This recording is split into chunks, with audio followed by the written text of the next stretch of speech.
Good morning, everyone. Welcome to Will County Board for August 21st, 2025. I'll call this meeting to order. Member Oxley will lead us in the Pledge of Allegiance, followed by Member Brooks, who will lead us in a prayer.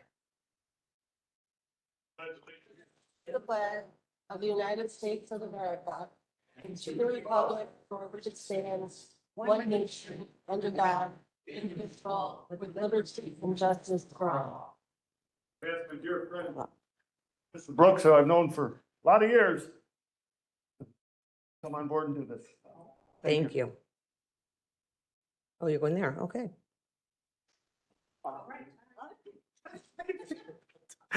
Good morning, ladies and gentlemen. Did you want to go to your seat, Sherry? Okay, all right. Thank you, Mr. Oxley. Let us pray. Father God, we thank you, Lord, for this day that you have designed in order for us to conduct the business in Will County, the state of Illinois.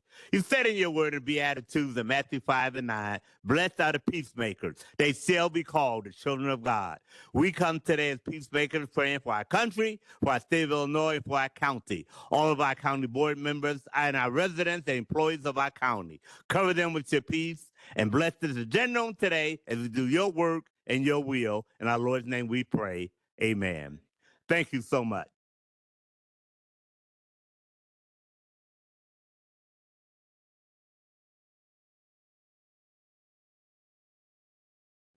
Madam Clerk, will you please call the roll?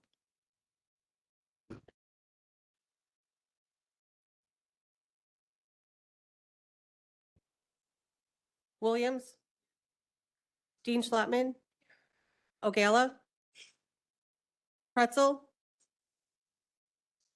Butler,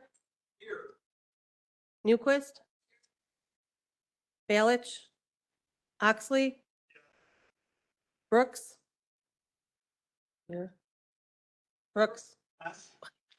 Are you here, Brooks? Winfrey. Bullock. Logan. Freeman. Revis. Mitchell.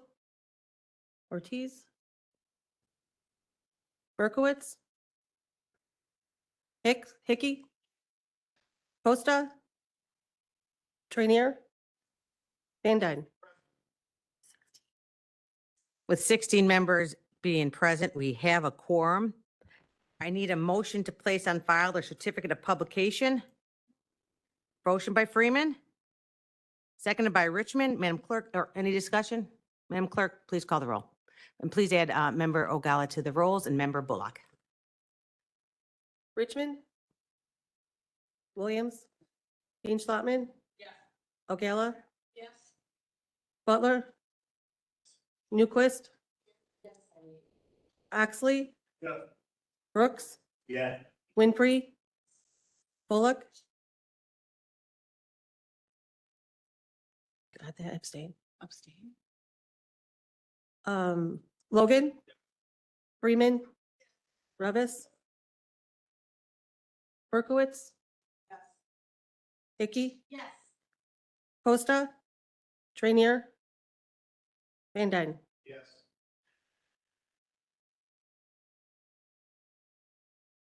With 20 in the affirmative, the motion carries. I now need a motion to approve the minutes from the July 17th, 2025 board meeting. I'm sorry.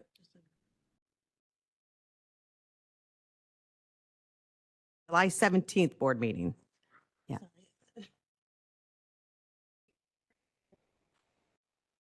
Did you get all those? Motion second? All right, very good. All in favor? Any opposed? The motion carries. I now need to get a motion to approve the minutes from the July 17th, 2025 executive session. Motion by Dean Schlottman, seconded by Brooks. Previous roll call by Freeman, seconded by Trainier. All in favor? Any opposed? The motion carries. Madam Clerk, will you please acknowledge the elected officials and media present? We have several guests. I'm going to let Madam Clerk acknowledge the county elected officials for us.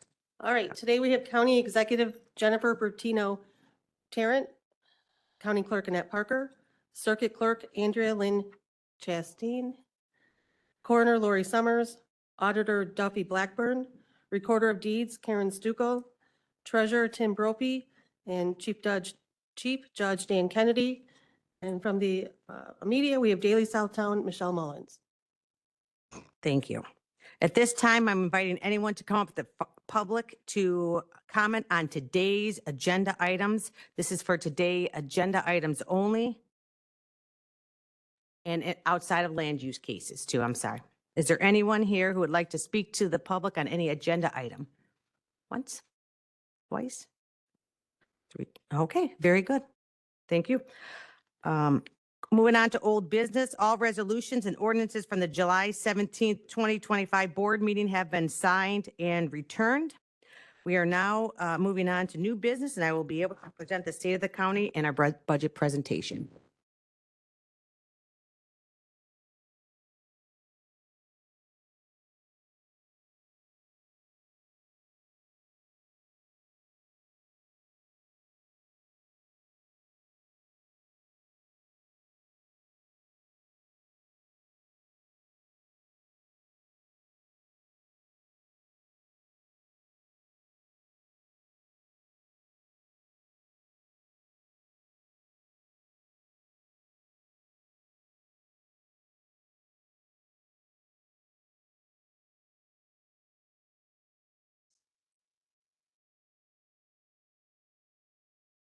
While our staff is providing county board members with our draft budget, I want to remind our new members here that this is the beginning of our 2-month-long process where we take the draft budget and continue to have discussions until October and November when we finalize our votes.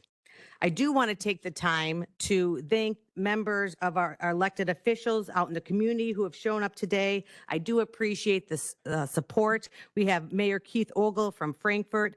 We have Supervisor Donna Detbarn from Oney Township, Mayor Rick Offerman from Manuka. We have the PACE Chairman, Rick Kwasniewski. We have the Lamont Administrator, George Schaefer, as well as Dan Duffy from Manuka Administrator. And we also have Leader John Curran, who is joining us today. So thank you very much. I know your schedules are busy, and we appreciate you taking the time to join us. I also, before I begin, want to thank my county executive staff and department heads. We have built a very supportive team, all of us looking out for one another and for the benefit of Will County. And I'm very grateful for all the work they do. When I have an idea, it becomes everyone's idea. And I do appreciate the extra attention they give the residents of Will County and county board members, county staff. And I can't say enough how grateful I am for the work they do. So with that, thank you. Speaker Van Dyne, Leader Richmond, Leader Williams, members of the county board. This meeting serves as a review of our achievements over the past 12 months. While it's impossible to include everything, it is a good snapshot of what county government does on a daily basis. We continue to experience a period of great opportunity and growth for Will County, but also a period of possible challenges and the need for sound choices. But before recapping those successes, I have to pause and remember that county government is only as strong as a communities it serves. The state of Will County is strong, not just because of the decisions we make in this building, but because of the strength of our communities. Will County is a great place to live, work, and raise a family for many reasons, including the vibrancy of our neighborhoods, our thriving large and small businesses, our diverse cultures and backgrounds, our high-quality educational institutions, and of course, our residents. I want to formally thank our mayors and other elected officials who have been good partners.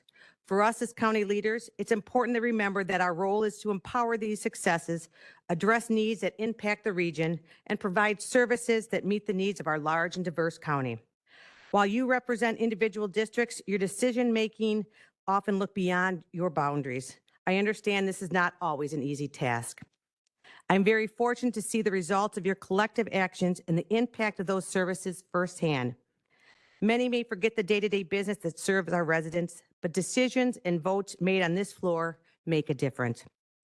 Whether it's a drop-off recycling event attended by hundreds of residents, our workforce team helping people connect with long-term career opportunities, our land use inspectors replying to residents' concerns, or our health department hosting back-to-school community events to connect people with health care services. Our work makes a real difference in people's lives. Look no further than Sunny Hill Nursing Home, where I regularly hear positive feedback from residents and their families. Under the leadership of Administrator Maggie McDonald, the team at Sunny Hill works tirelessly to provide compassionate care to residents while also working to identify improvements. One family recently reached out to share her experience working with Sunny Hill staff, saying that she was brought to tears as she saw Christy Rover, one of the nurses on Avenue 4, care for her mother. She said she was so grateful that there are people in this world who have dedicated their life to this level of care. That dedication is getting noticed. Last year, they were named the #3 nursing home in Illinois. No small feat and one worthy of recognition. Congratulations to Meg McDowell and the entire Sunny Hill staff. That same passion is on display with our workforce service team, which connects hundreds of Will County residents with resources and the skills needed to achieve long-term career successes. This includes Karina Lopez, a mom of 3, who reached out to Workforce Center to achieve her lifelong goal of becoming a nurse. Thanks to Connect to Your Future program and the dedicated workforce staff, she achieved that dream, believing in herself and the staff who committed to her goals. That level of commitment is visible at all levels of county government. And you may have seen another example get national attention when the team of investigators in Coroner Lori Summers' office resolved their oldest cold case dating back to 1968. Thanks to the persistent and collaborative efforts of Joseph Piper, William Sheehan, Mike Van Over, James Carden, and Eugene Sullivan, the family of Martha Bassett was able to gain a sense of closure after over half a century of uncertainty. All 5 are here today. Thank you, and we appreciate your work.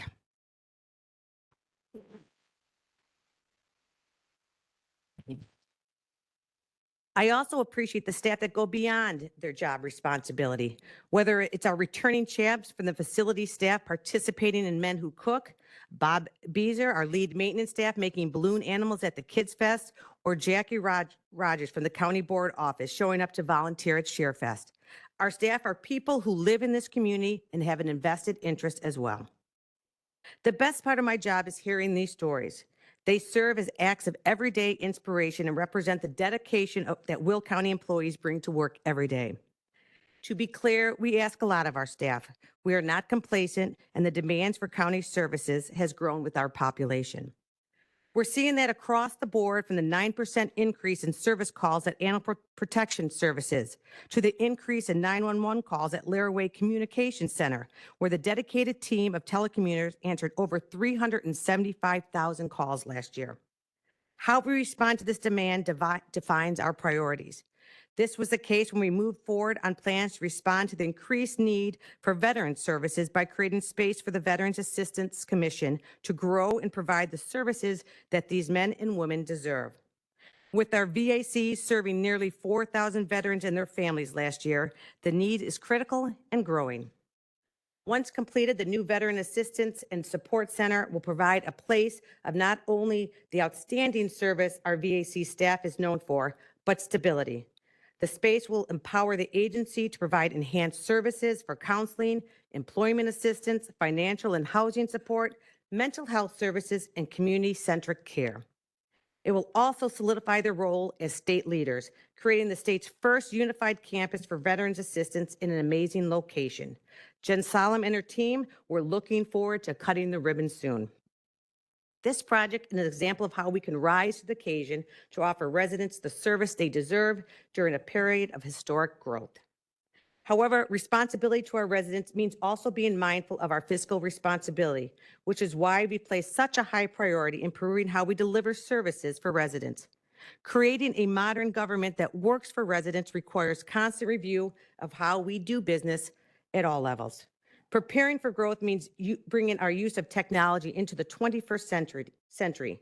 Digitizing government might not get attention, but it makes a real impact.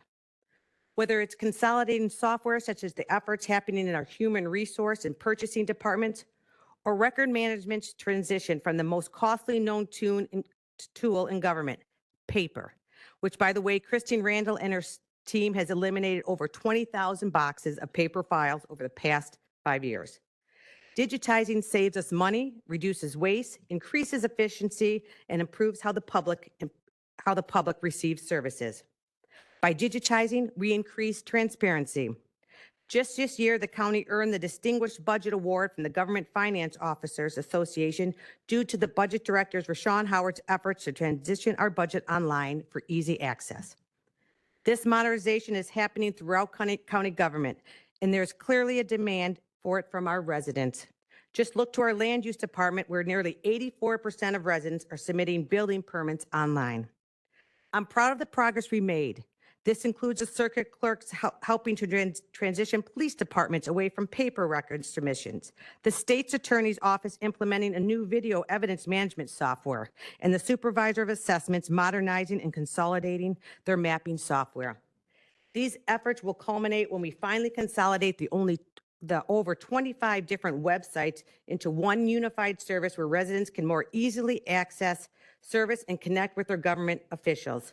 Led by ICT Director Jason Donish, this huge undertaking is bringing together countywide elected officials, departments, and commissions to improve how we do business as a county. It is not easy work, but it is very much needed. Changing how we do business takes deliberate, intentional actions at all levels of county government. This was the inspiration for the Will County Emergency Management Agency's 2023 strategic plan, which set ambitious goals to increase capacity and become more resilient in the face of federal uncertainty, which includes potential disruptions in FEMA resources. As you know, our EMA has built a strong reputation as a leader in the county and state. Less than 2 years into their 5-year plan, they have already accomplished most of their goals. This included standardizing safety plans for responding to threats in public spaces, such as schools and colleges, expanding their amazing volunteer team, and creating a long-term recovery committee, which has already helped displace residents following 2 fires over the last year. The plan also called for a review of internal programs and systems, which led to a partnership between EMA and our GIS department to bring a critical emergency operations system in-house. This transition, which will be implemented next year, will save the county $20,000 annually. It's a big deal, an example of the type of leadership we have here at the county. I want to congratulate Director Allison Anderson and GIS Manager Becky Colwell-Onjane on this accomplishment. These successes were the results of a realistic plan that provided both short and long-term goals. I want to really emphasize that plans work and help us look to the future in a fiscally responsible way. On that note, I want to recognize Leader Sherry Williams for her advocacy for the board to implement a strategic plan to help find common ground in this chamber and aim for long-term goals. It was a plan that launched just 3 years ago that laid the groundwork for transformational changes to our county's dial-a-ride network. The Access Will County study is a great example of how, when done right, our plans don't end up on shelves. Since the plan's approval, Mobility Manager Colin Phillips has been hard at work improving services for the seniors and people with disabilities that rely on this program. Colin talks directly to residents, receiving dozens of calls every week from people who want to access this service. He hears from seniors, such as a gentleman who signed up so he could finally reach medical appointments consistently, or the young man with developmental disabilities who can now attend a local day program on his own schedule, or the widower who relied on her husband to drive her and could not get around until she learned about this program. These are real stories and demonstrate what the program means for residents. The word is spreading, and Access Will County expects to deliver nearly 14,000 rides this year. And for the first time, residents of southwestern Will County have access to transportation in their area, including Wilmington and Braidwood. This is a powerful story of programs that work. While we've grown the program from 7 townships to 16, we need to do everything we can to make sure Will County residents have access to safe, reliable, and affordable transportation. That vision applies to our entire transportation agenda. One of the reasons we spend so much time talking about transportation is because it really defines Will County. I'm proud of our continued investments in infrastructure to meet the county's growing demands, promote access, and prepare us for the future needs, all while ensuring our residents are safe on our county roads. You can see the impact of these investments throughout the county as the Division of Transportation works to implement an ambitious program of roadway improvements in many communities. This includes the nearly complete reconstruction of Projects 80 Avenue in Tinley Park and Mokina, the second segment of Laraway Corridor expansion in New Lenox, Bell Road in Homer Glen, and New Lenox intersections of Cedar and Francis Road. As outlined in our $756 million transportation improvement plan, DOT has several large-scale projects on the horizon to improve access for residents. This includes the $20 million overpass that will carry drivers on Lorenzo Road over the BNSF Railroad in Wilmington. Preliminary engineering on improvements to Wilmington Peatone Road between I-55 and I-57. And moving forward on the rail crossing overpass in New Lenox that will improve connections between local neighborhoods, Lincoln Way High School and Silver Cross Hospital. By the way, the latest example was the largest transportation grant in Will County history, an example of how federal funding isn't a hypothetical concept. That project would not be getting done without the federal grant. Our future-focused vision is what guided the development of our 25-year-long transportation plan. Titled Our Way Forward, this planning effort brought together hundreds of residents and local leaders to the table to ask what the future of Will County transportation should look like. What we heard was not surprising. They wanted reduced neighborhood impacts of trucks, increased public transportation options, trail networks that are robust and well-connected, and roadway improvements that cut down on congestion. The final plan will help us implement that comprehensive vision of transportation, outlining a wide variety of projects aimed at improving road safety, transit access, and pedestrian infrastructure. Safety has been the top of mind throughout these efforts, and as a Vision Zero County, we're working to bring more voices to the table to make our roads safer for all users. The work of building a transportation network that meets the needs of the fastest growing county in Illinois isn't easy. And I want to thank Director Jeff Ronaldson and his DOT department on approaching this mission with deliberation and collaboration. These infrastructure investments will make a positive impact for residents. They improve safety, reduce damage on vehicles, and support economic growth in all corners of the county. That growth has guided so much of our planning over the years, and Will County's economic future remains strong. If you've been to any report events by the Will County Center for Economic Development, you quickly get used to hearing number one a lot, and for good reason. We're number one in population growth, making up over 11,000 of the 44,000 people that have moved to the collar counties in recent years. We're the number one job creator in Illinois since 2019, creating 15,000 jobs. That's way ahead of the 6,600 jobs created by the number two job creating county. Those job numbers also include 1,900 manufacturing jobs, representing a 9% increase despite a nationwide reduction.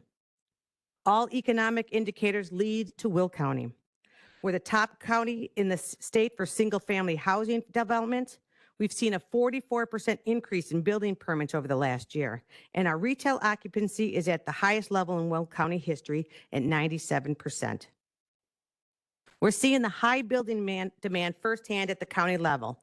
Last year, our land use department issued over 2,600 building permits in unincorporated areas. Since 2019, the Supervisor of Assessor's Office has seen an 11% increase in commercial property values and a 27% increase in industrial property values, along with a nearly $7.5 billion market value in construction. This is real growth that is fueling our economy. Growth is not a scary word. It delivers benefits for the people of Will County.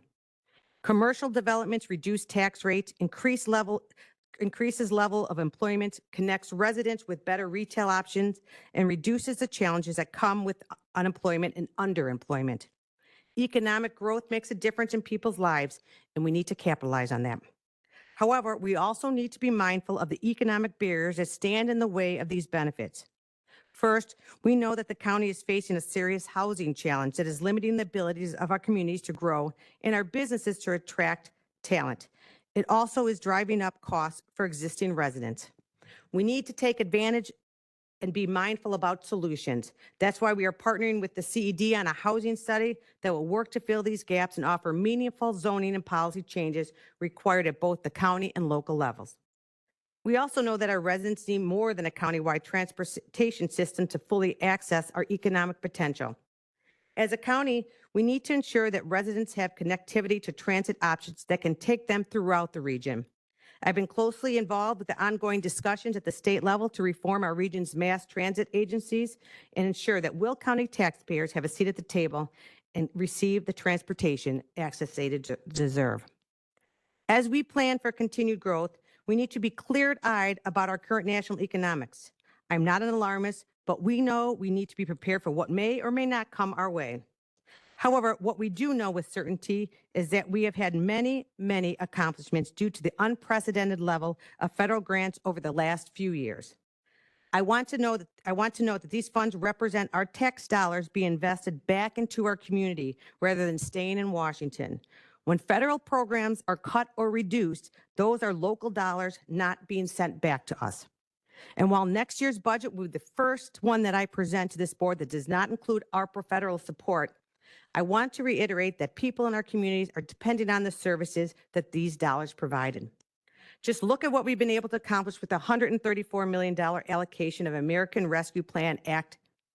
These dollars have been transformational for our communities and address long-standing unaddressed challenges. At a high level, I can tell you that with over 60% of the ARPA projects completed, these funds have distributed $2.6 million worth of food, have served over 170,000 households with funding food pantries, and have connected nearly 2,000 patients with clinical visits, vaccinations, medication assistance, or mental health services. We've also invested heavily in the next generation, providing over 1,300 teaching and nursing scholarships through Will County Heroes in cooperation with our 4 higher education partners. These investments are tangible, and with shovels in the ground in local communities, we expanded public services, connected people in need of health care, and have helped our nonprofit community build resiliency.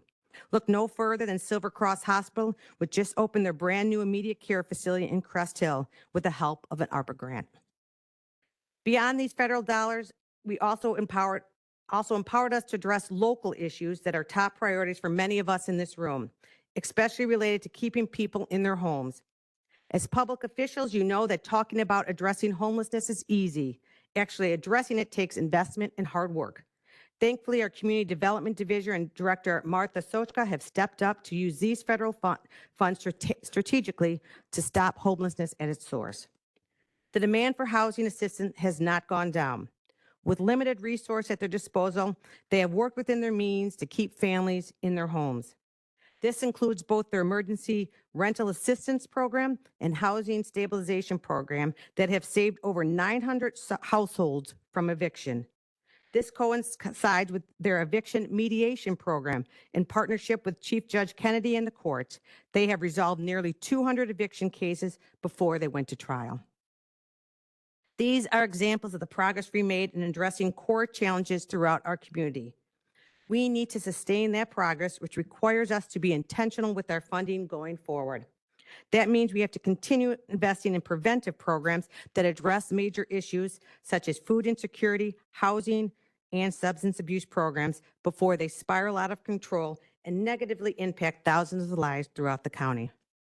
The federal government may be backing away from addressing the roots of our problems, but we don't have that luxury. These challenges will remain in our community. People do not disappear. This is our opportunity to rise to the occasion and decide what kind of community we want to be. It is with this in mind that we approach our fiscal year 2026 budget. In preparing the proposed budget, I aim to ensure stability in our programs, continue our progress, and prepare us for an uncertain future. This budget helps us meet our needs while we await a clearer picture of the future and the full impact of federal decisions. Thankfully, we're in a strong position, especially due to measures throughout the year to cut down on costs. Excuse me.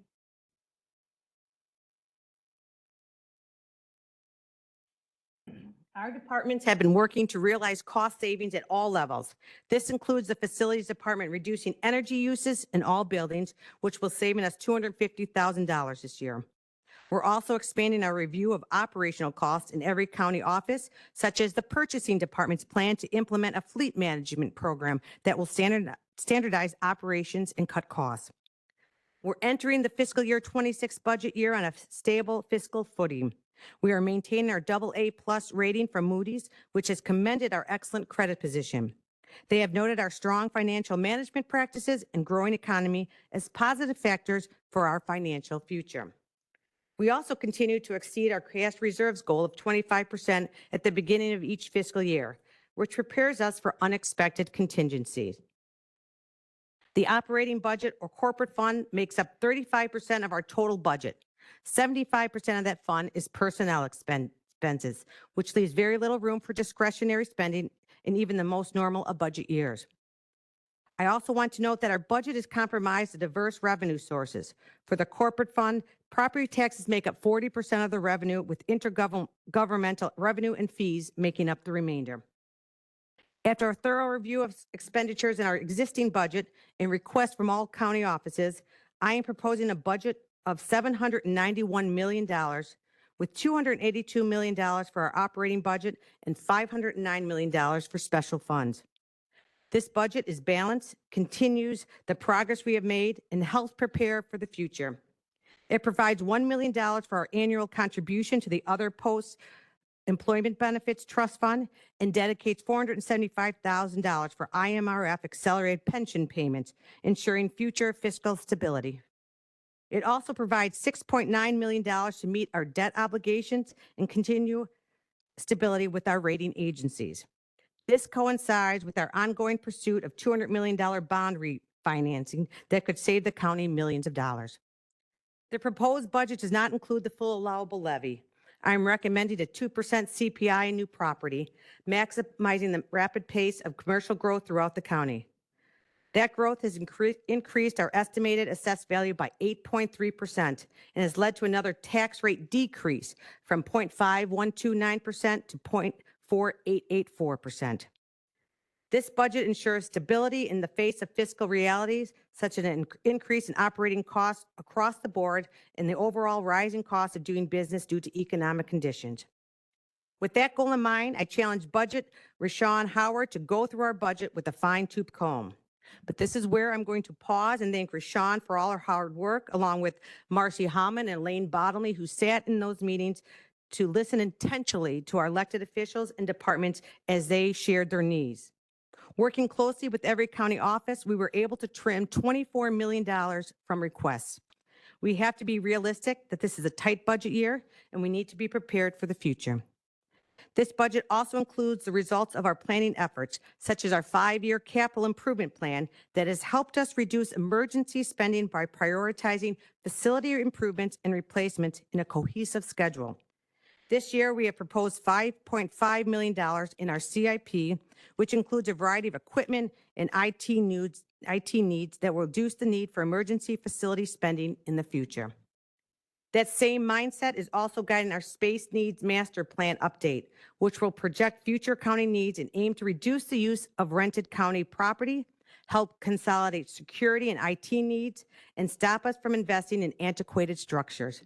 That plan is ongoing, and we look forward to continue involving everyone in this room. This budget also maintains our shared goal to prioritize public safety, with public safety and judicial operations making up 65% of the budget. It also includes 4 new judicial positions, 2 in both the state's attorney and public defender's offices. Outside of the public safety, the only other new position offered in this budget is an election-based position in the county clerk's office, understanding the importance of running a smooth and secure election. These investments make a real difference in keeping resilient residents safe and reflect the long-term impact of decisions we make in this room.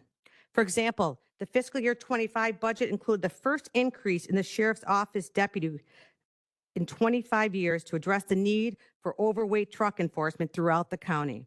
That increase was more than just numbers on a spreadsheet. It's already helping to keep our local roads safe. Due to this increase, the sheriff's office has stopped over 2,500 more overweight trucks on local roads and issued over 1,600 citations. That's an example of our budget decisions can address our core priorities. This includes the need for proactive investments into things that I have mentioned earlier. This includes our responsibility to properly fund local healthcare services in the face of federal spending reductions.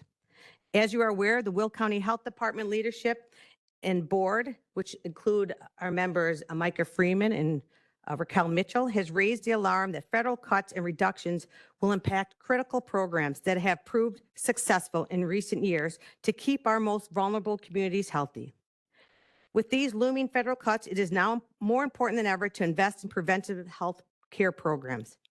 By funding maternal health, food access, disease prevention, and immunization programs, we're addressing large-scale health issues before they become more costly to both households and the overall healthcare system. That's why this budget includes a proposal to use existing funds to ensure stability at the health department without an additional tax levy. This budget utilizes $1 million in cannabis sales tax funds to maintain these services and $750,000 in opioid settlement funds to maintain our preventive substance abuse programs that have succeeded in reducing deaths throughout the county. I believe we need to step up to ensure the continuity of these programs, just as the Community Mental Health Board has opted to do for a second year. Their board, with a $12 million proposal, is planning on increasing their health department funding to $4 million to avoid disastrous cuts to mental health services.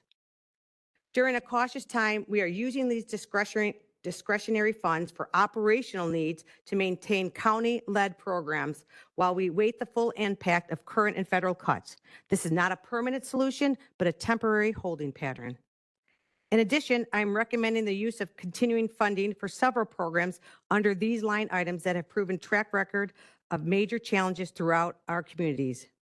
This includes utilizing $1.3 million in cannabis dollars to keep residents in their home through the Housing Stabilization Program, protect children through the court-appointed special advocate and center, and prevent recidivism through the Workforce Service Reentry Program.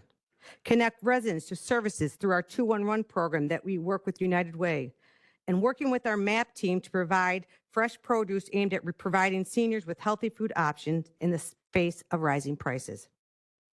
I am also proposing that $865,000 from our opioid settlement funds continue funding of our problem-solving courts and offset rising medical costs at our adult detention facilities. These are preventive programs and responsible investments that prioritize county-led initiatives and give us the tools to continue their success. As always, this budget is the start of a conversation. In crafting this proposal, we aim to meet the growing list of needs within the county, align with our priorities, and plan for the future, all while spending within our means. As we approach the new year, I hope that we can work together to sustain the progress we have made and continue to be intentional with the decisions to make a positive impact. I look forward to healthy and sincere conversations regarding this proposal as we focus on another year of working to empower continued success in all our communities and keeping Will County strong. Thank you.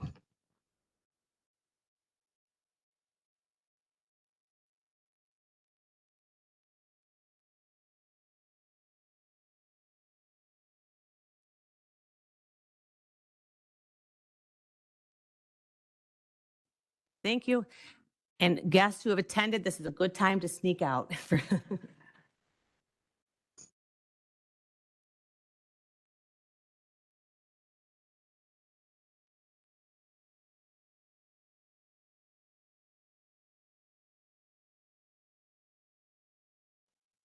All right. Who is, I don't know who the chair of. Yeah, okay. Vice Chair Newquist, I understand you are going to do land use development. So that's what I Okay. hear. Okay, good morning, everybody. Good morning. Land use. Number one, land use, open public hearing for all land use cases. So do we need a motion? You need a motion to open the public hearing, yep. Motion by Revis, seconded by Hickey to open public hearing for land use. Madam Clerk, please call the roll. Richmond. Williams. Yes. Dean Schlettman. Ogala. Yes. Butler. Newquist. Yes. Oxley. Yes. Brooks. Yes. Winfrey. Yes. Bullock. Yes. Logan. Yes. Freeman. Revis. Mitchell. Ortiz. Berkowitz.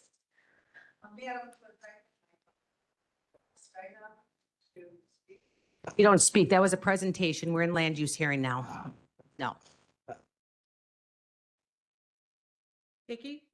Costa. Trainier. Van Dyne. You must.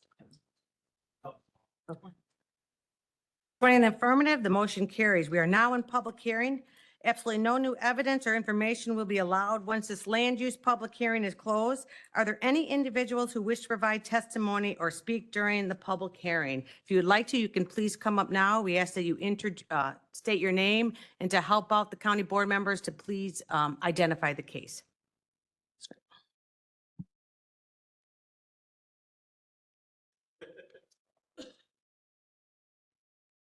Good morning. I'm Nathaniel Washburn with KGG LLC, 111 North Ottawa Street here in Joliet, and I am the attorney for the applicant on zoning case 25057, which is 918 Manhattan Road. I just wanted to provide a quick update. It was asked at Land Use Committee if I could speak with my client about voluntarily agreeing to try to reduce weekend operating hours. We were seeking Sunday through Saturday, 8 a.m. to 6 p.m. operating hours for a trucking repair business. It received votes of approval at both PZC and land use. I did speak with my client, and in acknowledgement of some of the neighbors' concerns, he has agreed to the extent business operations allow during summer hours on weekends, he will try to close his business by 4 or 4:30 p.m. to allow the neighbors an opportunity to more fulsomely enjoy their yard during the weekend. So I just wanted to let the county board know that I did take that to my client, and he has agreed to attempt during summer hours to accommodate the neighbors. I'd ask for your support, and I'm happy to answer any other questions anybody might have. Looks like you have a question here, sir. All right. My question is actually for the chair. Is this our new format? I don't know. It just seems weird that the whole screen is empty on each side and everything's kind of, Is it? yeah, Well, Yeah. Yeah. yeah, something is, I don't know. Anyway, I just wanted to know, and I guess it is, so. Okay. Yes, sorry. I'm not Yeah. familiar with the new format that's working by county board staff, but yes, Okay. Mem- yeah. I don't think, can you repeat the hours that they're going to be closed? I wanted to make a note. So in our application, we had indicated our hours of operation would be 7 days a week from 8 a.m. to 6 p.m. This is a zoning change, not a special use, so conditions cannot be placed on it. But my client has agreed during the summer hours, they would try on weekends to close between 4 and 4:30 in order to allow the neighboring residents a better opportunity to enjoy their yard on the weekends. Okay, thank you. Member Ortiz? Thank you. Can you just repeat the zoning case number? It was ZC 25-057. It's for 918 Manhattan Road. Thank you. All right. I don't see any more questions, sir. All right, thank you. Thank you very much. Thank you. Anyone else? Okay.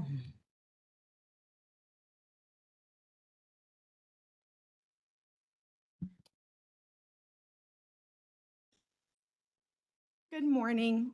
My name is Katie Nagy. I'm the attorney for Crete Township. The zoning case is ZC 2549. I just wanted to give a little bit of background on the property. The township acquired 25930 South Cottage Grove Avenue in 2024 from a nonprofit organization. The township is utilizing the property for the Crete Township Community Center, which offers senior citizen activities, women's exercise groups, and in the fall, the community center has plans to broaden its services to include youth and family programs.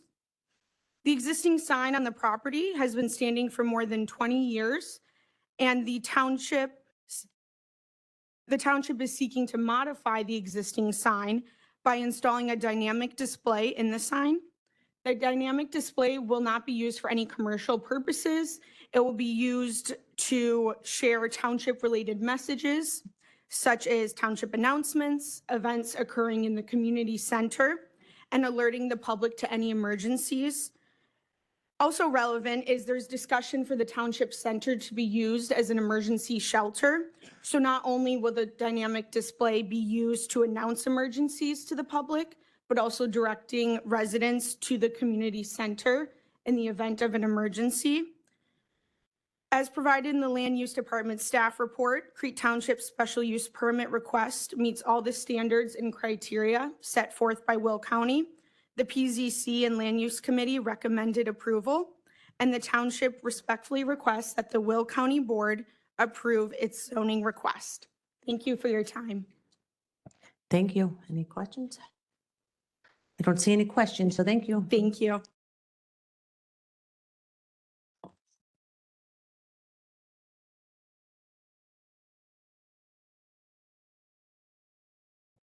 Good morning, Commissioners. My name is John Simpson, and I am here on agenda item 12-6 on your agenda on behalf of Roberto and Jairo Mendoza, who are the beneficial owners of 17438 Bluff LLC. This is in District 9. It's in DuPage Township. It's just east of Joliet Road alongside Bluff Road. It's a complicated parcel, which is why I'm going to try and make this as brief as I can.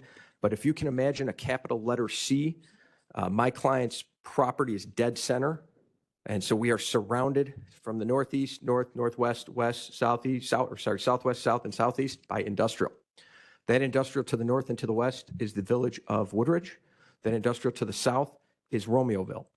The neighbor immediately to the east, so again, like I see, this opening part, it has the same zoning and the same relief that we are requesting today. It was provided by the county board as well as PZC and the subcommittee back in 2016. The concept was it allowed for a buffer zone because we do notice, and I would submit that there is a trend in that area that is going industrial, not necessarily by the board, but by the villages of Romeoville and Woodridge as they annex the properties. The reason why I don't believe it would be a good, or why we didn't pursue a map amendment, is because if you do a map amendment, this is a residential building, and so employees sleep here. If you do a map amendment to allow that use, we would have to call it security. But the greater impact is what occurs if we ever sell it. In the proposal before you, if it's sold, it loses the special use permit, it reverts and remains residential, and anyone can buy it and have their kids there or start their families, whichever they prefer. If it's done the opposite way, it almost ensures it has to be an industrial use, and it borderline leaves this building unusable because most industrial users aren't looking for a residential building. And so that is important also to take into account while we speak about that trend that like the sea, there are 14 parcels to the east, if you keep going east on Bluff Road, that have deed restrictions that prohibit commercial and industrial use. So although there is that trend for Romeoville and Woodridge, that trend effectively stops right near us. To us, the neighbor with the same relief we're requesting, right after that, they're all deed restricted. So it's going to remain residential unless and until someone acquires all of those properties at once. So what I would submit to you is if that occurs, this whole area is going to change at once to the east. It's not going to be a trend because it requires those 14 properties. That being said, we are just seeking compliance. It's been a long process. To the county's credit, your staff has been wonderful. It's just been juggling the code of Will County, Romeoville, Woodridge, seeing who's annexing what. You know, we lost everything to the west of Woodridge, so it's been difficult trying to get in compliance. The subcommittee did speak about the map amendment.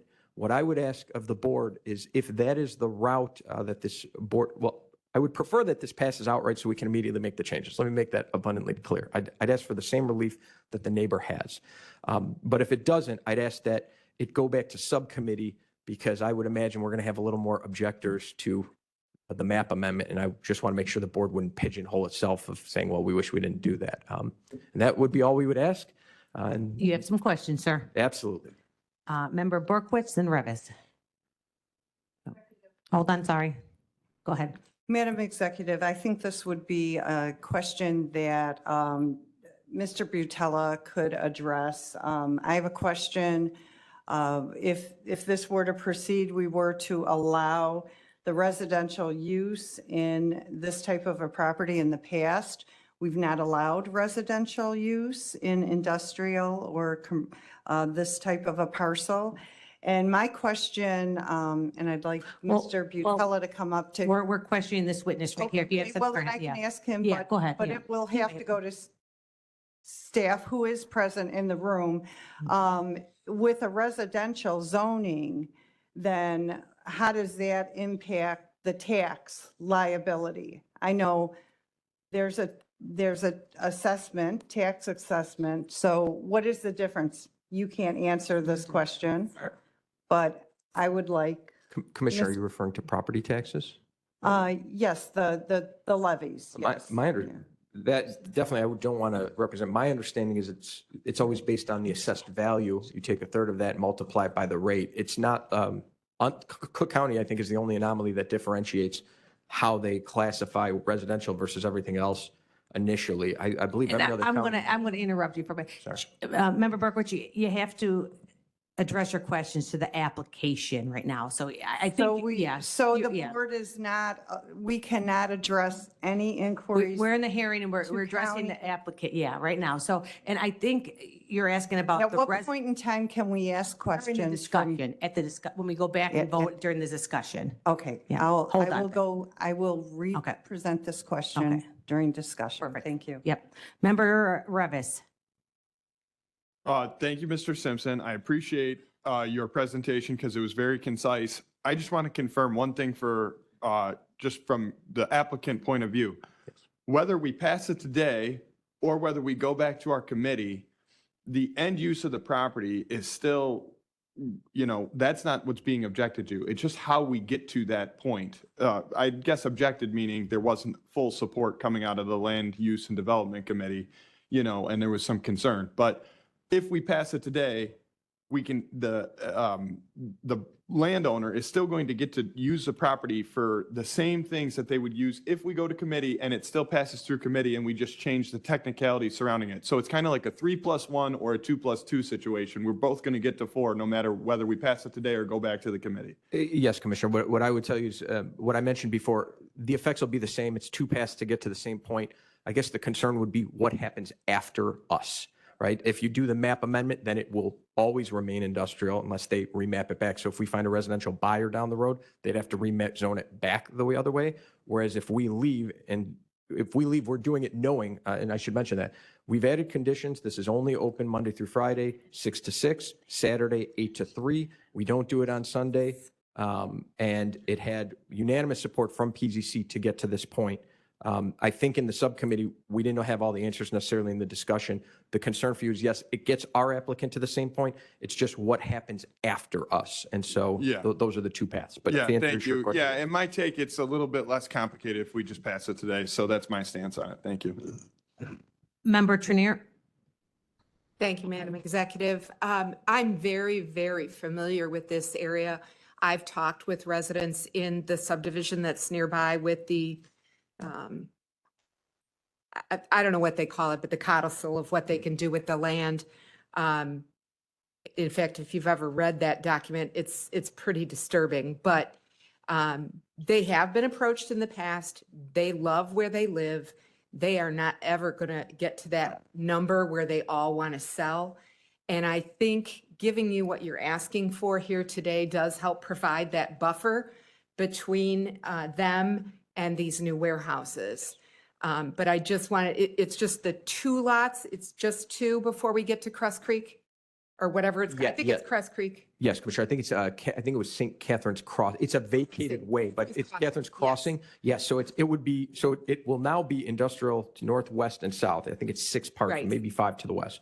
But then you'll have our property, which will be identical use to the neighboring property with that landscaping. And You then have starts- Catherine's Crossing, Yeah. and then you have, I think there's 6 homes alongside Catherine's Crossing. There's smaller, much smaller lots, and then 8 much larger, deeper lots to the east. All of those, we believe, have the deed restrictions.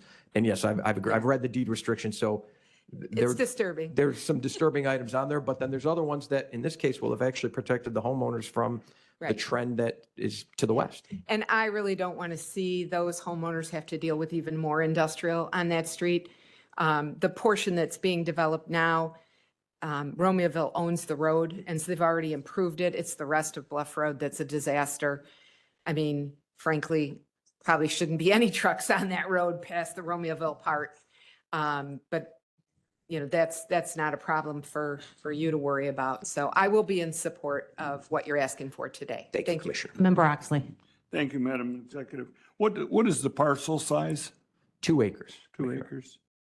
And do we have an overhead view of this property? Do we could pull up? I think it's in the packet. Unfortunately, I just saw the agenda. We don't have it. We don't have it. I don't have, Okay. Page 7. Is it?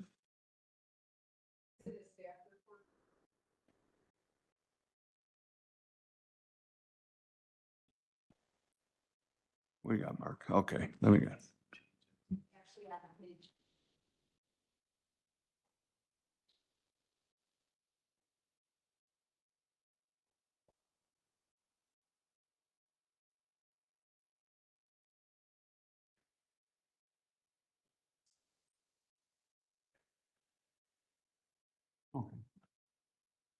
Okay, I have questions for staff when we get to that point. Thank you. Any other questions for this gentleman? Okay, thank you. thank you. All right, is there anyone here for public comment or for hearing for any of our land use cases? Go once, going twice. Okay, I will make a motion to close the public hearing for all land use cases. Motion by Newquist, seconded by Dean Schlotman. Madam Clerk, please call the roll. Richmond, Williams, Dean Schlotman, O'Gala, Butler,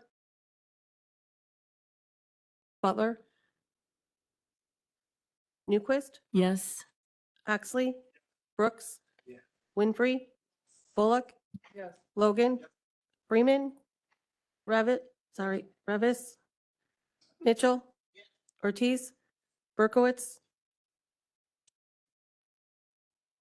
Hickey, Costa, Trainier, Van Dyne. Thank you. 22 and 20 in the affirmative. The public hearing is now closed. Madam Okay. Chair.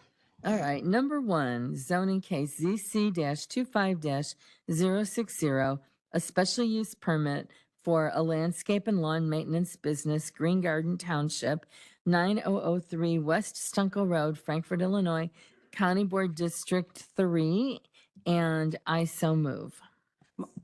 Motion by Newquist, seconded by Gala. Is there any discussion? Is there previous? Previous by Revis, seconded by Mitchell. All in favor? Any Aye. opposed? Motion carries. Number 2, zoning case ZC-25-049, a special use permit for an on-premise dynamic display in agricultural and residential zoning districts, variance for minimum setback of a dynamic display. Oh, we don't vote on the variance, so I'm going to skip that part.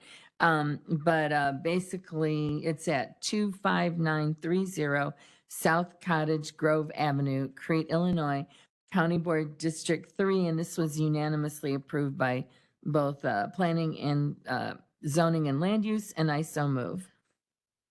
Motion by Newquist, seconded by Mitchell. Any discussion? Previous roll call by Costa, seconded by Winfrey. All in favor? Any Aye. opposed? Motion carries.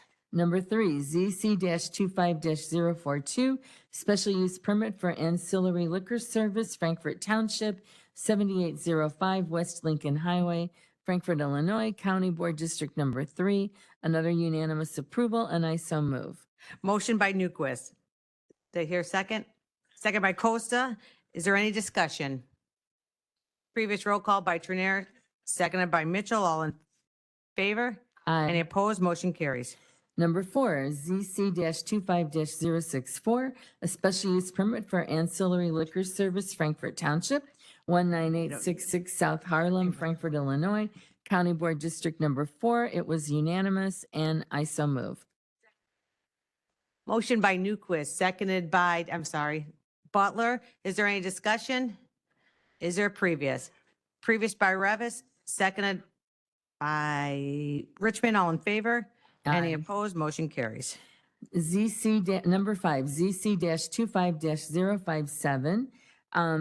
The map amendment M-25-008 from A1/A2/R3 to I1 Joliet Township, 918 Manhattan Road, Joliet, Illinois, County Board District 6. And I so move. Motion by Newquist, seconded by Berkowitz. Is there any discussion? Madam, or Member Oxley? Sorry. Thank you, Madam. Yeah, sorry, I know. That's okay. He spoke, Mr. Washburn spoke of the hours. Was that a condition set by the land use of the hours or just a request?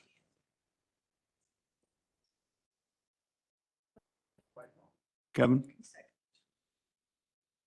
So it's a map amendment, so you can't set conditions. Conditions only apply to special use Okay. permits. So it's a voluntary move on their part. Okay, because he said that they would try to close and that was the key. Thank you.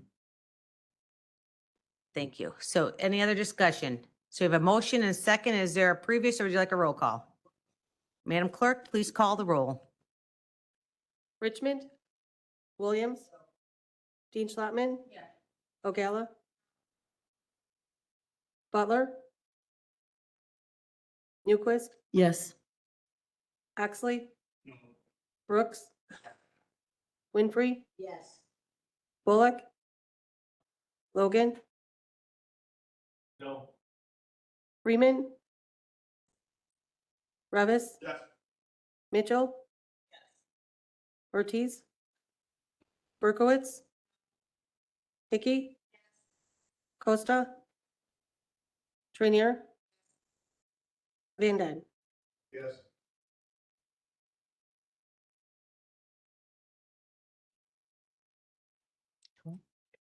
12 in the affirmative, the motion carries. Okay, number 6, ZC-25-020, a special use permit for landscaping and lawn maintenance business. We are not voting on the variances. Located at 17438 West Bluff Road, Lamont, Illinois, County Board District Number 9, and I so move. Motion by Newquist, seconded by Revis. Any discussion? Would you like oh, we have to do it anyway. Madam Clerk, please call the roll. Richmond, Williams, Dean Schlottman. O'Gala. No. Oops, sorry. Butler. Yes. Newquist, No. Oxley. Brooks, Yeah. Winfrey. Bullock. Logan. Freeman. Revis. Yes. Mitchell. Yes. Ortiz. Yes. Berkowitz. Hickey. Costa.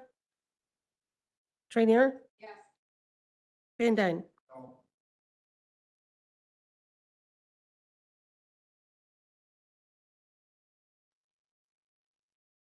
Right.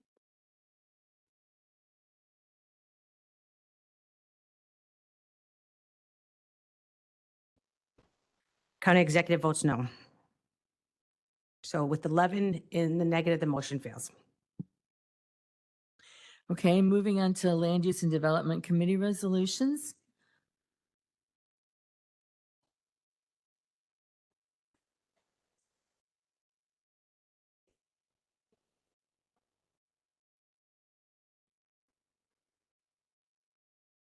Can I move on or?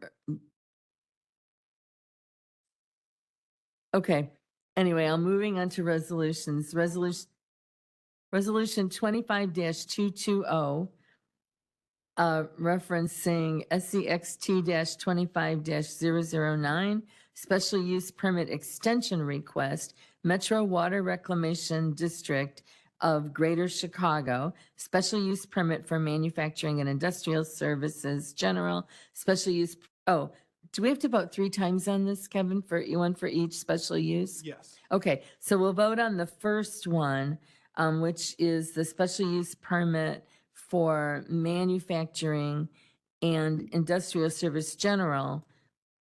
And I so move. Motion by Newquist, seconded by Winfrey. Any discussion? Madam Clerk, please call the roll. Richmond. Williams. Dean Schlottman. O'Gala. Yes. Butler. Newquist. Yes. Oxley. Yes. Brooks. Yes. Winfrey. Yes. Bullock. Logan. Freeman. Revis. Mitchell. Ortiz. Berkowitz. Hickey. Costa.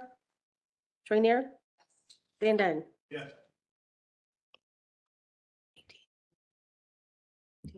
18 in the affirmative, the motion carries. Okay, now we have the special use permit for manufacturing and industrial services general. And I didn't neglected to mention the parcel on the last one, but this one is for 11-04-22-400-001-0000. And the street address is Lockport Township, 1850 9th Street, Romeoville, Illinois. And this is in County Board Districts 5 and 9. And I so move. Motion by Newquist. Second by Winfrey. Any discussion? Madam Clerk, please. Oh, no, I think we don't have a clean roll. So Madam Clerk, please call the roll. Richmond. Williams. Dean Schlottman. O'Gala.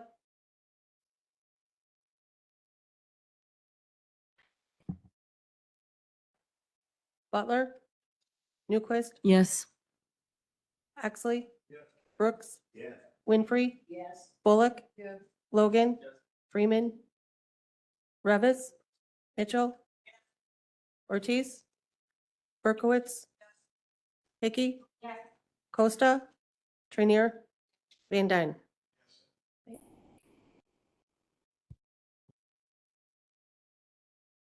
Eighteen in the affirmative, the motion carries.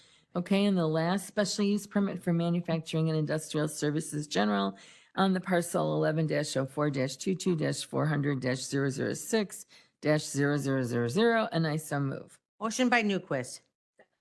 Second by Freeman. I guess we can do. Is there a previous roll on this one? Yeah. Okay, previous roll by Trainier, seconded by Brooks. All in favor? Aye. Any opposed? Motion carries.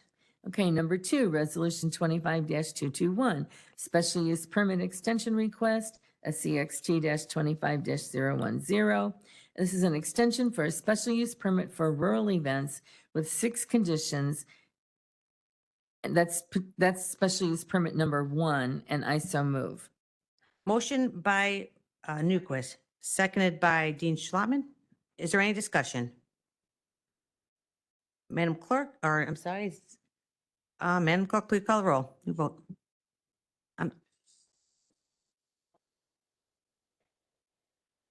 Yep. No, I should give the address. It's 19833 South County Line Road in Joliet, County Board District number 1. Yeah, all right. Sorry about that. Madam Clerk, please call the roll. Richmond. Williams. Dean Schlottman. O'Gala. Butler. Newquist. Yes. Oxley. Brooks. Winfrey. Bullock. Logan. Freeman. Revis. Mitchell. Ortiz. Berkowitz. Hickey. Costa. Trainier. Van Dyne. 22 in the affirmative, the motion Okay. 20 in the affirmative, the motion carries. Then we have a second special use permit associated with this for ancillary liquor service in conjunction with approved agritourism use with 3 conditions. And I so move. Motion by Newquist, seconded by Winfrey. Is there previous roll call by Van Dyne, seconded by Freeman? All in favor? Any Aye. opposed? Motion carries. Okay, the next land use committee is scheduled for September 4th, 2025.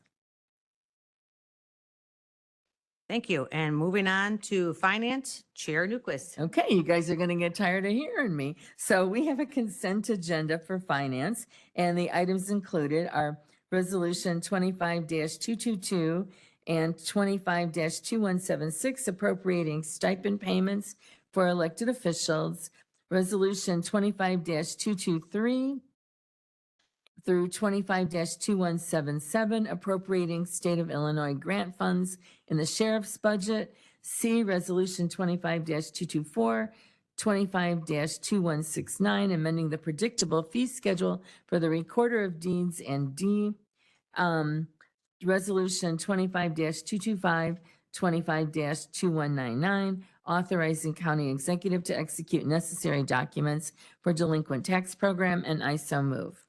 Well, before we take a motion, are we, we're taking this in one motion unless there's any objection, okay? With a motion by Newquist, seconded by Revis.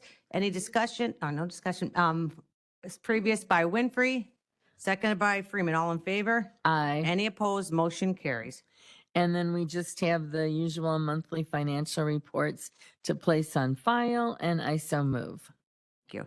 And just a reminder too, when we hear the consent agenda, we take it in one motion. There's no discussion. So if you want something removed, please let us know once the chair goes through the list. Thank you. And with that, we are moving on to Public Works and Transportation. Chair Trinier. Good morning again, everyone. We also have a consent agenda with the following items. Letter A, Resolution 25-226, an award of contract to Tri-State Asphalt. Letter B, Resolution 25-227, confirming award of contract to D Construction. Resolution 25-228, authorizing approval of supplemental professional services. Letter D, Resolution 25-229, authorizing an agreement between the County of Will and Illinois Bell Telephone Company, which shocked me that that name still exists, doing business as AT&T. Letter E, Resolution 25-230, authorizing approval for supplemental professional services. Letter F, Resolution 25-231, authorizing approval of supplemental professional services agreement for design engineering. And I so move. Motion by Trinier, seconded by Revis. Previous roll call Previous Newquist? by Newquist, seconded by Freeman. All in favor? Aye. Any opposed? The motion carries. And our next Public Works and Transportation Committee meeting is scheduled for September 2nd. See you there. Thank you. Member Butler, Chair Butler, Public Health and Safety. Thank you, Madam Chair. We have nothing to move forward today. Our next meeting will be September 4th. Thank you. Chair Ortiz, Legislative Committee. Thank you, Madam Executive. We have one item on the consent agenda today. Letter A, Resolution 25-232, opposing federal legislation to increase truck size and weight limits, and I so move. Motion by Ortiz, seconded by Ogala. Any any discussion? Oh, I'm sorry. Yeah. All right. Previous by Trinier, seconded by Newquist? Newquist. All in favor? Aye. Any opposed? Motion carries. All right, thank you so much. Our next legislative committee meeting is scheduled for September 2nd, 2025. Thank you. Member Freeman, or Chair Freeman, Good Capital morning. Improvements, NIT. Thank you. We have nothing to bring forward. I would like to announce that next month, our facility needs study is going to be on the agenda. So if you want to know about that, you should come or listen in. Our next scheduled meeting is September 2nd at our normal time, hopefully. Thank you. Thank you. Chair Dean Schlottman, Landfill Committee. Good morning, Madam Executive. There is nothing to bring forward at this time. The next meeting is scheduled for September 9th, 2025. Thank you. I did. Speaker Van Dyne, Executive Committee. Thank you and good morning, Madam Executive, and good morning to County Board members. We do have a list of items on our consent agenda this morning, starting with Resolution 25-233, approving the Humboldt Toll Bridge Memorandum of Understanding with United Bridge Partners. 25-234, authorizing the county executive to execute a MOU with U Chicago Argonne for providing access to the countywide radio system. Resolution 25-235, authorizing the county executive to execute an IGA with Tower of Dyer, Indiana, to provide countywide radio system access to the system. Resolution 25-236, authorizing the county executive to execute an IGA with Lowell Volunteer Fire Department to provide access. Resolution 25-237, appropriating state of Illinois grant funds in the sheriff's budget. And also a number of ordinances amending chapters 35, 39, 42, and 43. And I would like to make that motion. Motion by Van Dyne, seconded by Newquist. Previous roll call by Winfrey, seconded by Brooks. All in favor? Any Aye. opposed? The motion carries. I also would like to make a motion to approve Resolution 25-242, approving the appointment by the county executive for the Shanahan Fire Protection District. Motion by Van Dyne, seconded by Dean Schlottman. Previous roll call by Winfrey, seconded by Mitchell. All in favor? Any opposed? Motion carries. It's incredible. We are now moving on to public comment relevant to matters under the jurisdiction of the county. If there's anyone here who has comment relevant to any matters under the jurisdiction of the county, please come forward.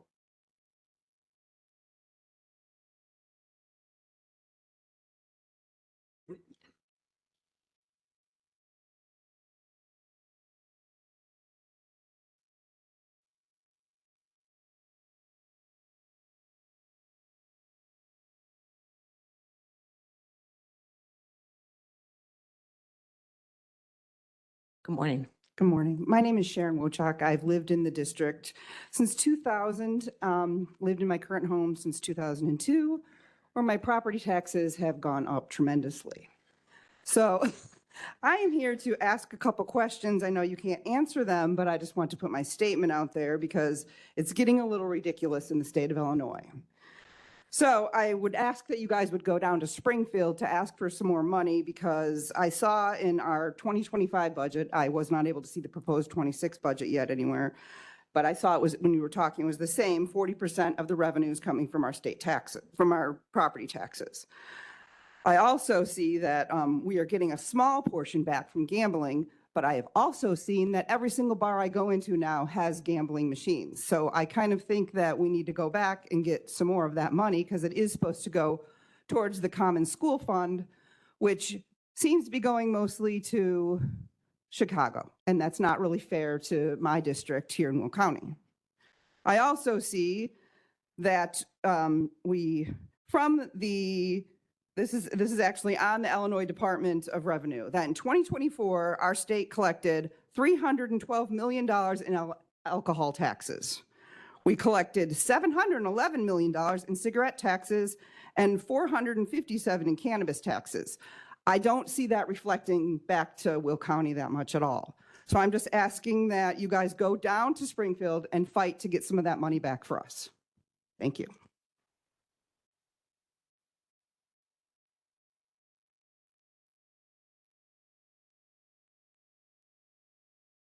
For being here. All right. Comments by county board members. This is your time, county board members. If you have comments to make, please, we will have executive session, just so you know, so people are aware. County board member Revis. Thank you, Madam Executive. I had the pleasure of earlier this month going to the Edgar Fellows Program. It's a bipartisan leadership program, fellowship program started by former Governor Jim Edgar, and it's an opportunity for Republican and Democrats across the state to get together, connect with each other, and learn about policy and kind of the differences between Republicans and Democrats, and ultimately work on the issues facing Illinois residents in a bipartisan manner. So, I had a great time there, and I just learned a lot of different things that I hope to bring back to this board. So thank you, and look forward to next month's meeting. Thank you. Member Freeman. Thank you. I would like to start by saying Mary Tatro retired Tuesday with over 20 years of service in the state's attorney's office. I enjoyed working with Mrs. Tatro. She always returned my calls, responded to my emails, and gave legal opinions that were not always what maybe we wanted to hear, but what were legally founded. I want to wish her the best in her retirement, and I want to let her know that she's going to be missed. Also, school has started. It is back in session. Please watch for those children that are standing in the dark at those bus stops. And also be sure to watch out for those big yellow buses. Thank you. Thank you. Member Berkowitz. Thank you, Madam Executive. I'd like to request that your presentation be added to the agenda. It's not on it. I've looked on our portal. I would have loved to have been able to review it prior to the meeting. I went on the public portal and I wasn't able to pull up your presentation on the public portal either. So can we please have that added for future reference? My presentation was a speech. There's no added document. So we didn't have any. Yeah, the budget document is But you had a written speech, and I I wrote know a you. speech, yeah. Okay, we can't put that on there. I mean, okay, I guess people can search the minutes. Thank you. All right.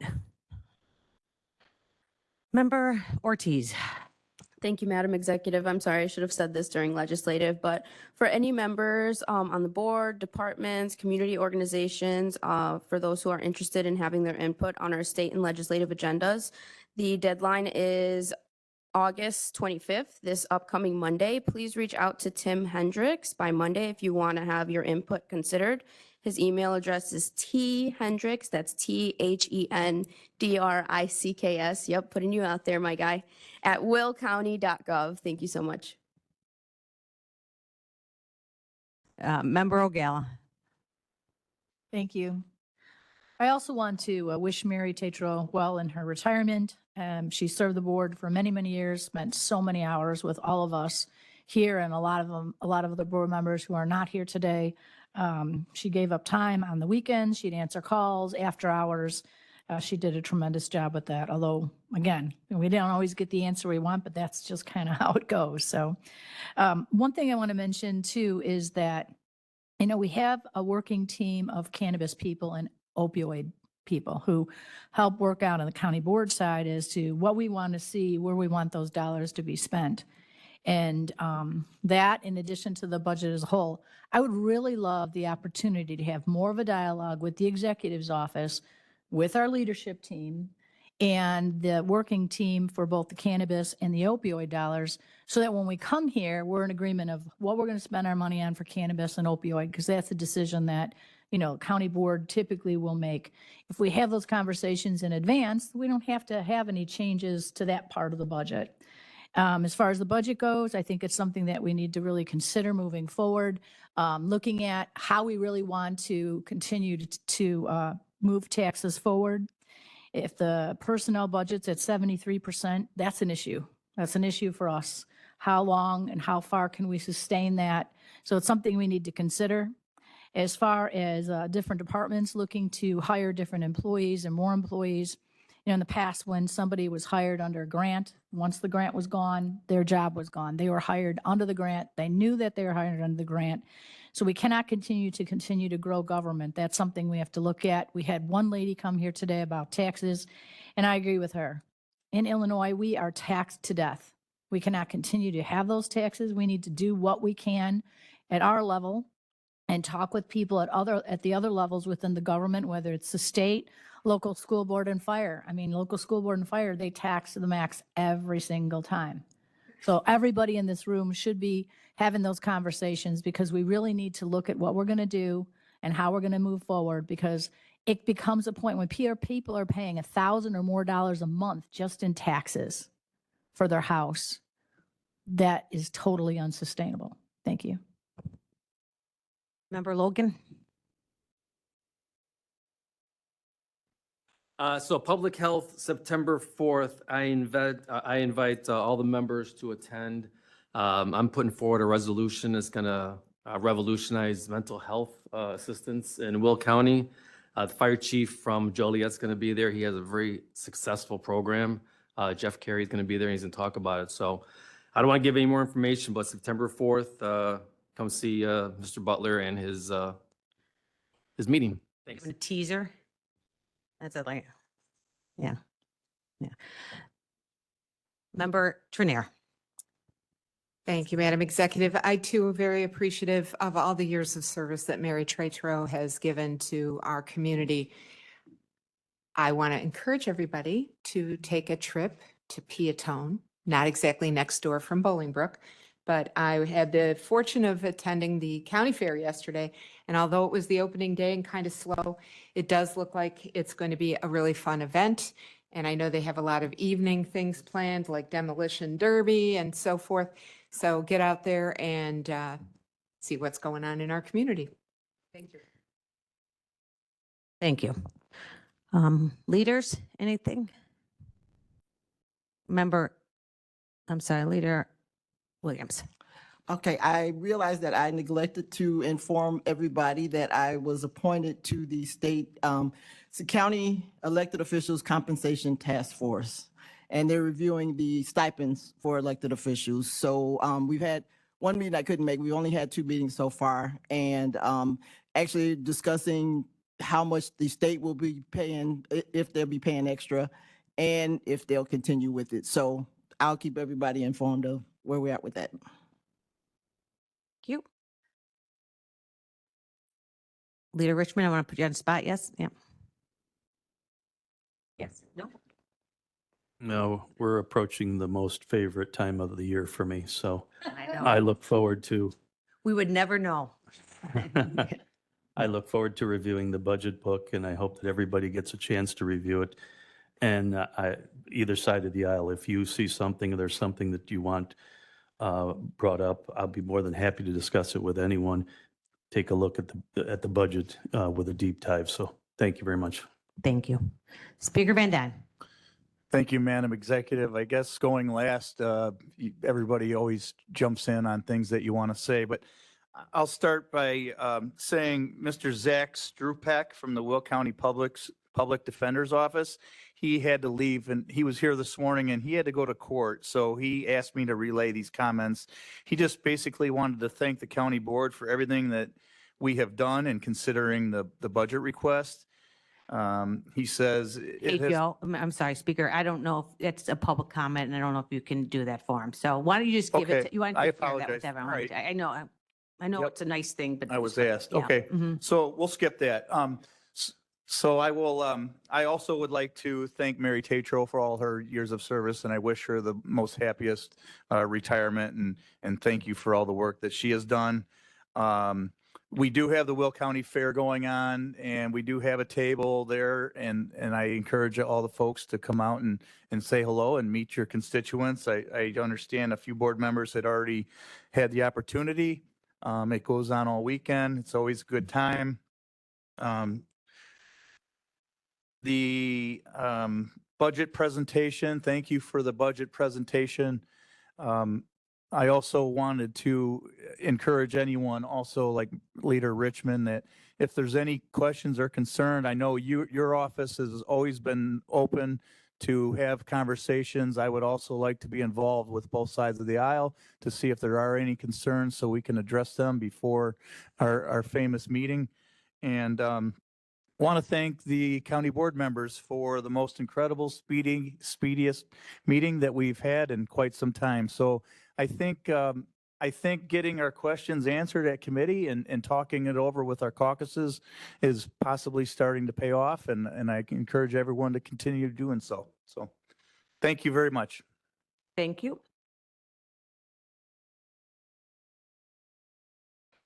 No, sure, you had your county board member minutes already, so we're moving on the agenda. Yep.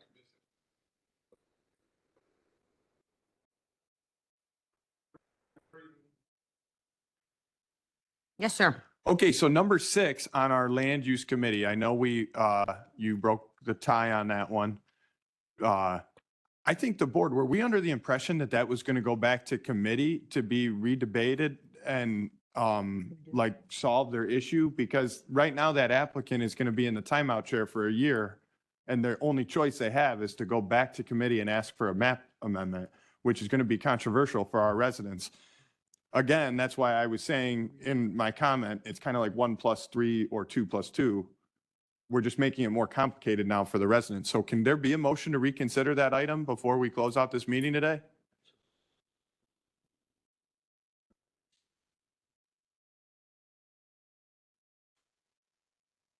Give me a minute to look. My initial gut feeling on this is no, it's already been passed. What people's individual belief is not necessarily a reason to reconsider, but give me 1 minute and I'll look through this. Okay. Beg to differ on that. If the motion, or the time to motion to reconsider is while we're in session, not after. No, I'm not asking to leave session. I'm saying, let me look at this real quick and I'll get you an answer during the session. Can we get a 10-minute recess to look? Or five? A 5-minute recess? Yeah, you don't, yeah. Oh, we'll we wait. don't need it. No, So I we mean, can we're wait gonna- through We'll it. wait for them. Okay, we can wait through it. This is, yeah, we'll wait for it. I'm like, yeah, this is great. I know we had a quick meeting. I just want to make sure we get this sorted out. No.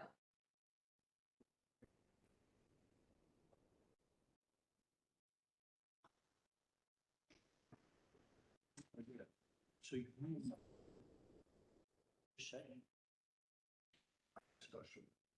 What is he doing now? You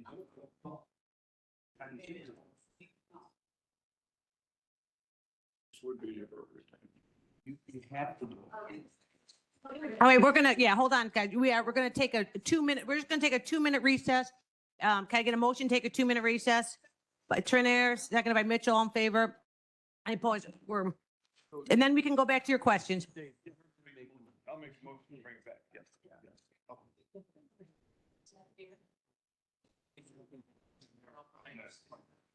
If the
Member Oxley.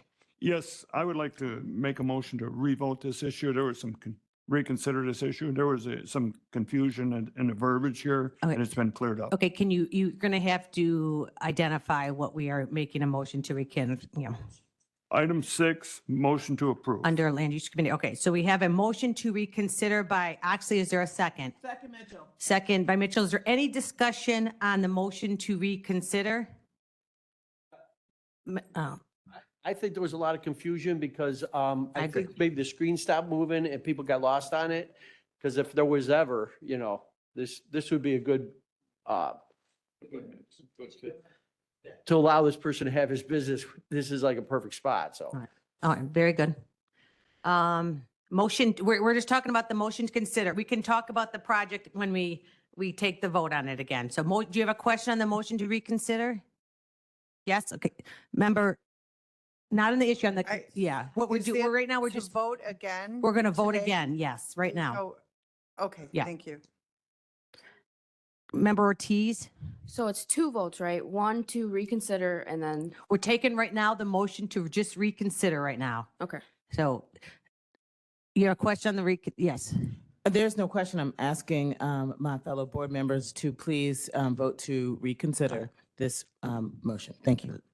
Madam Clerk, This is on the motion to reconsider. we are voting on the motion to just Correct. reconsider Is it- this. No, but my question is it just a simple majority or is it a? Okay, thank you. Madam Clerk, please call the roll. Richmond? Williams? Dean Schlattman? O'Gala? Butler? Newquist?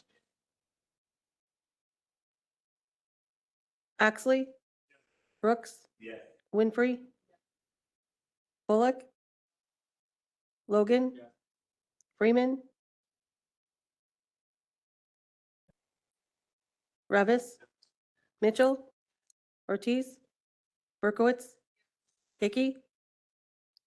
Costa? Trainier? Van Dyne? Yeah.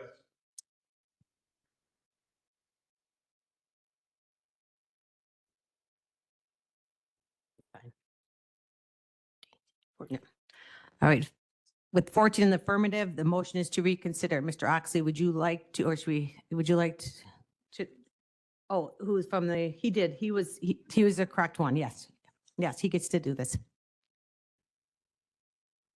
Oh, sorry. Thank you. Sorry. I would like to make a motion to approve case 25020. Motion by Oxley, seconded by Dean Schlotman. Any discussion? There was a lot of confusion on this, and I think it's a very appropriate thing to do. Thank you. Member Newquist. Thank you, Madam Chairwoman, I should say. I do not object at all to the landscape business there. But after the land use meeting, I just felt it was appropriate for them to apply for a new rezoning. And the reason is because, and if someone from land use is here, they might want to mention this. We do not allow the special use permits that they are asking for at all in a residential zoning. I mean, the neighbor that has the special use permit is basically the only one. I mean, this is not something that is ever permitted in residential, and it makes it increasingly difficult to hold the line for future residential special use permits. And that's why I'm a no on this, not because I object to the landscaping business at all. Thank you. Member Trenier. Thank you, Madam Executive. Again, I will be a yes on this issue. I think it's best for the community, best for the neighborhood. I get it's not our normal way of doing business, and I do understand why the staff suggested the I-1 rezoning map amendment, but I don't think that's best for the community. I think it's best that we try to mirror this property to the one identical to it next door. He's just asking to be given the same rights as his neighbor. I can't stress that enough. And I'm about fairness. Treat people fairly. And I understand the staff's position. And I understand my fellow board members wanting to respect the staff's position. But it's our job to vote after their recommendation. And if we were just going to go along with everything that the staff said, we don't need to be here in these seats. We can just let the staff run the county. And I think I was elected to listen to all the information and then make the best decision for the case, and I will be a yes. Thank you. Thank you. Member Butler? Yeah, I just want to say, I mean, I get that, you set up rules and you want to follow them. And, if you had a neighborhood with a bunch of houses, and someone just opened up a business with a bunch of machinery and next to the neighbors, you're trying to protect the rest of the neighborhood. But we have like an island surrounded by industrial properties. And if ever there was a instance where you could have a home business, this would be one. I mean, this is not like in the middle of a neighborhood. This is literally surrounded by an industrial park. Thank you. Member Revis? Yeah, Member Butler basically took the words out of my mouth. Again, it's just about matching his property to the property right next door. This is a very weird little spot. We got a beautiful Pepatah Forest Preserve, Will County Forest Preserve right there. It was a very beautiful stretch of forest and, connecting to the DuPage County Forest Preserve and the Cook County Forest Preserve. So it's a very weird little area. Member Newquist, I agree with what you're saying totally, and I see that perspective, but I think this is one of those cases where we have to apply the human element and just kind of like work through the problem so we're not making it more intrusive and more difficult for the residents and the residents next door. Because if we put this map amendment sign up, there's going to be people revved up and riled up over the same thing that we could just take care of today and do business today. So that's my take on it. I'm a yes. Member Freeman? So I was not confused at all about my vote. Sitting through the sessions on the LaSalle factors and learning about them and reading the staff's opinion, I will continue to vote no. Thank you. Member Mitchell? I'm just speaking furtherance of what Board Member Revis said.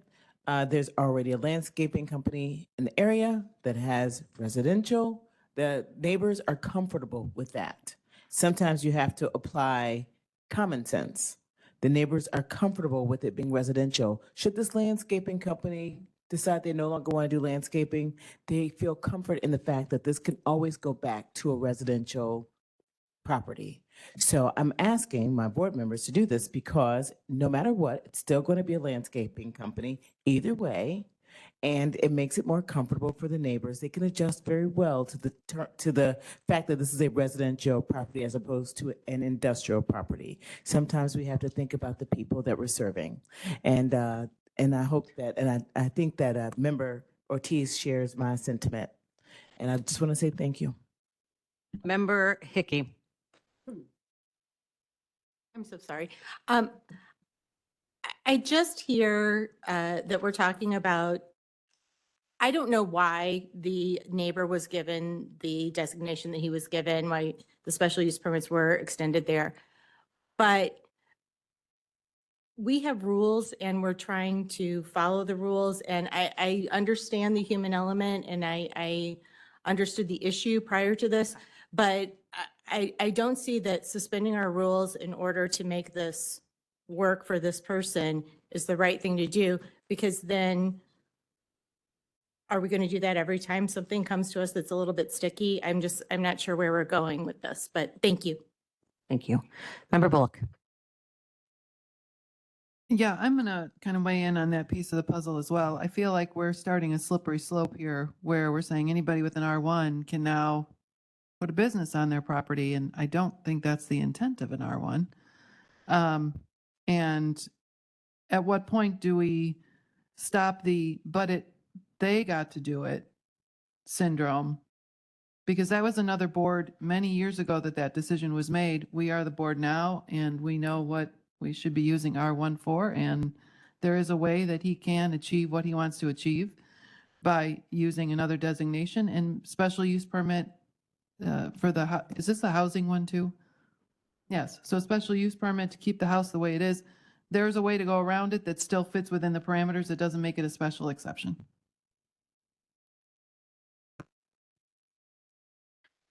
Member Williams. I was originally a no, but after some consideration, I do believe that leaving it a residential, if and when these people decide to leave, is probably in the best interest of the neighborhood. So I am going to be a yes. Member Butler, for a second time, you get 2 minutes. I'm usually pretty quick. So, yeah, if you're not sure and you don't, have a good handle on this, maybe this would be a good time to abstain, why weigh in on something if you're unclear? And as Jackie, and oftentimes we don't agree, but I would have to agree with her. We are here to make decisions and it shouldn't be just stamped process. Everything has to be taken into consideration. And obviously, if anyone looked at this, this is an obvious exception to the rule. It's an isolated area. Their neighbor is in the same isolated area. So I would say that, maybe a simple just stay out of it and abstain if you're not fully understanding the process here. Right. Thank you. I see no more discussion. Madam Clerk, will you please call the roll? Richmond. Williams. Dean Schlottman. Ogala. Butler. Newquist. Oxley. Brooks. Winfrey. Bullock. Logan. Freeman. Revis. Mitchell. Ortiz. Berkowitz. Hickey. Costa. Trainier. Van Dyne.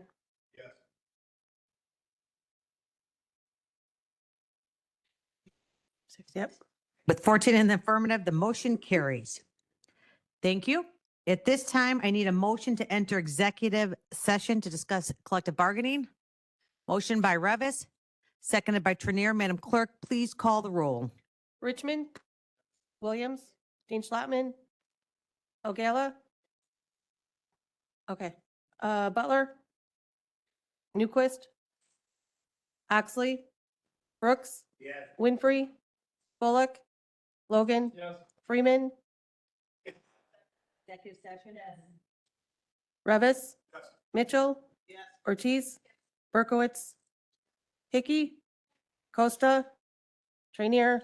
Van Dyne.